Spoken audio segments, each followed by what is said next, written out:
Es lunes 26 de febrero. Nuestra lectura hoy está en Levítico 24 y 25, en el Salmo 81 y en Hebreos 9. Meditaremos en Hebreos capítulo 9, versículos 11 al 14. Escuchemos su lectura. Hebreos 9, versículos 11 al 14.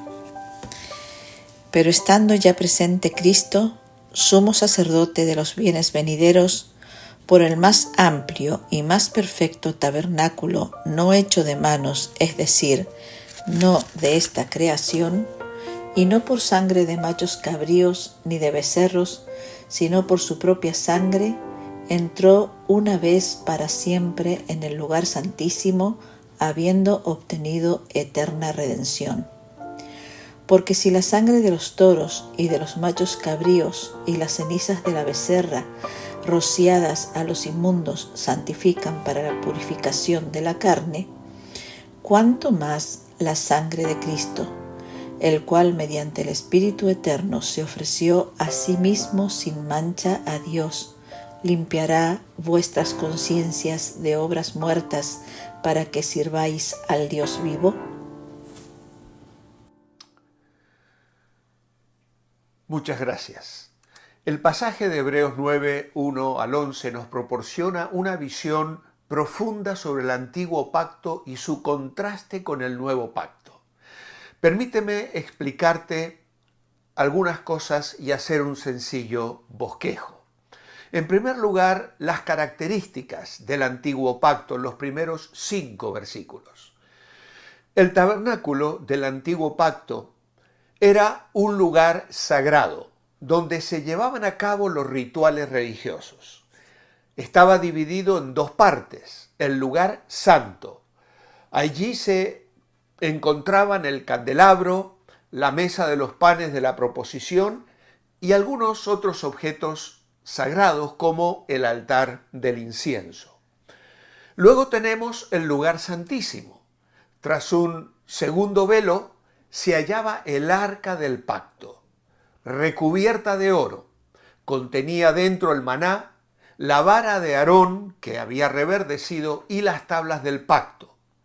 Sobre el propiciatorio estaban los querubines de gloria que lo cubrían y cuyas alas se tocaban mientras su rostro observaban el lugar donde la sangre se habría de rociar.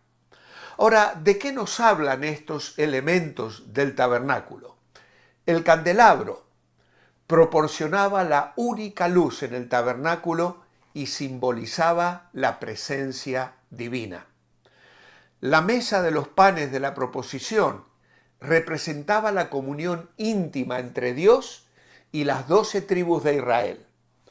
El incensario de oro o el altar del incienso, usado para quemar incienso en el lugar santísimo, y un perfume agradable se respiraba en la presencia del Señor. El arca del pacto contenía las tablas de la ley y otros recuerdos especiales para el pueblo de Israel. Algunos detalles sobre los muebles de este santuario. El candelabro era un recordatorio perpetuo de que la nación redimida debía ser luz para el mundo. Un reino de sacerdotes que recibía revelación de Dios y la comunicaban a las personas. Jesús, cuando vino a este mundo, vino como la luz. En Juan capítulo 8 y versículo 12 dice: yo soy la luz del mundo. El que me sigue no andará en tinieblas, sino que tendrá la luz de la vida. Obviamente que nosotros también, como el pueblo de Israel, somos llamados a ser luz. Pablo le dirá a los filipenses que debemos resplandecer como una antorcha en lugar oscuro. La mesa de los panes de la proposición. Dios les proveería aquello que les sostendría en el camino diario. El pan nos habla de alimento, de sustento, de aquello que sacia el hambre. Y Jesús vino como el pan de vida. En Juan 6:48 les dice: yo soy el pan de vida. Vuestros padres comieron el maná en el desierto y murieron. Este es el pan que desciende del cielo, para que el que coma de él no muera. Yo soy el pan vivo que descendió del cielo. Si alguno comiere de este pan, vivirá para siempre. Y el pan que yo daré es mi carne, la cual yo daré por la vida del mundo. Obviamente los judíos no entendieron ni quisieron entender esto, sino antes bien se escandalizaron. Luego tenemos el incensario de oro. Alabanzas y oraciones de la congregación dirigidas al Dios que les había redimido. Jesús nos enseñó a orar en su nombre: y todo lo que pidiereis al Padre en mi nombre lo haré, para que el Padre sea glorificado en el Hijo. Si algo pidiereis en mi nombre, yo lo haré. También teníamos en el lugar santísimo el arca del pacto. Era una urna de oro, contenía el propiciatorio, cubierto por la sombra de los querubines. Todo el ejército celestial observaba la gracia y la misericordia de Dios, que provee cobertura para el pecado. Dentro del arca, el maná recordaba la fidelidad de Dios, que alimentó a aquel pueblo durante 40 años. La vara de Aarón que reverdeció, Dios escogió la tribu de Leví y la familia de Aarón para el ministerio sacerdotal, y que también habla de su resurrección. Las tablas del pacto. Dios juzgaba al pueblo redimido por medio de esa ley. De todas estas cosas, dice el autor a los Hebreos, nos es imposible hablar aquí con detalle.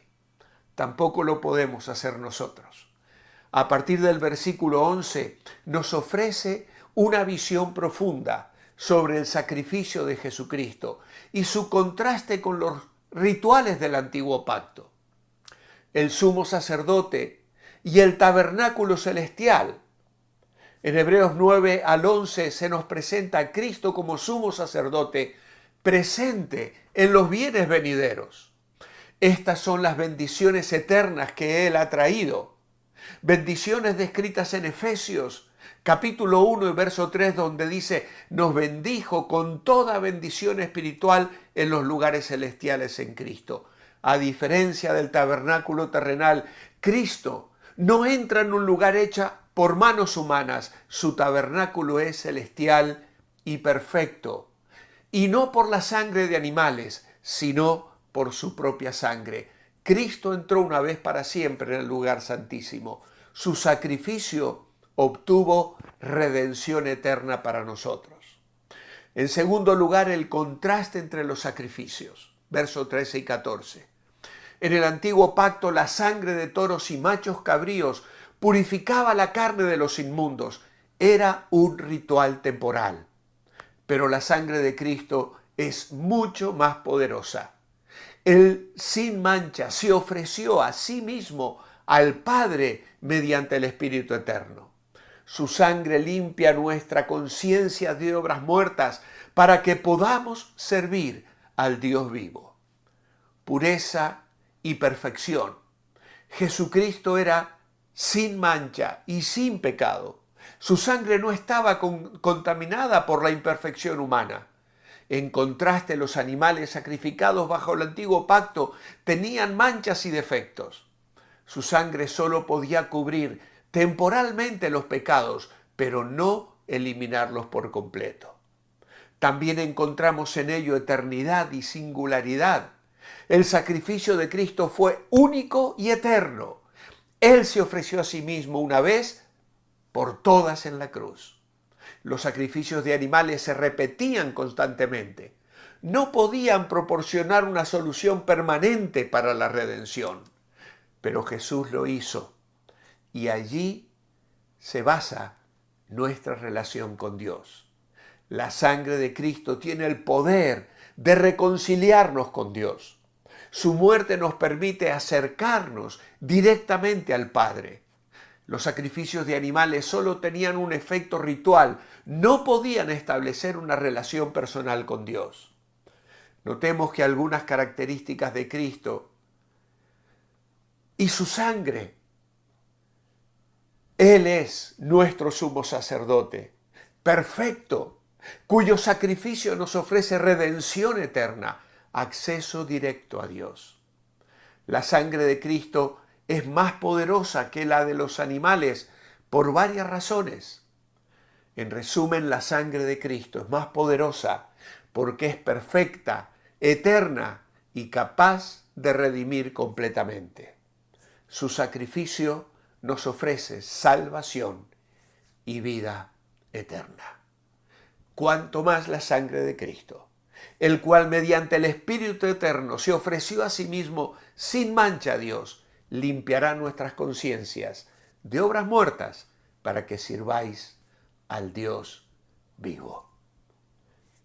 Qué bendición tenemos de conocer a Jesucristo, tenerle en nuestra vida. Él es nuestro sumo sacerdote, Él es nuestro mediador, su sangre nos ha limpiado completamente y por eso hoy podemos hablar contigo y llamarte Padre. Gracias por la luz del mundo. Gracias por el sustento que nos das diariamente. Gracias por la oración con la que nos presentamos delante de ti para echar aquí nuestras cargas, pero también para que suba el incienso de nuestra alabanza, de nuestra adoración, que en esta mañana traemos con gozo delante de ti. Recíbelo, porque lo presentamos en el nombre del Señor Jesucristo. Amén. Manteneos bendecibles. Nos reencontramos, Dios mediante, mañana martes.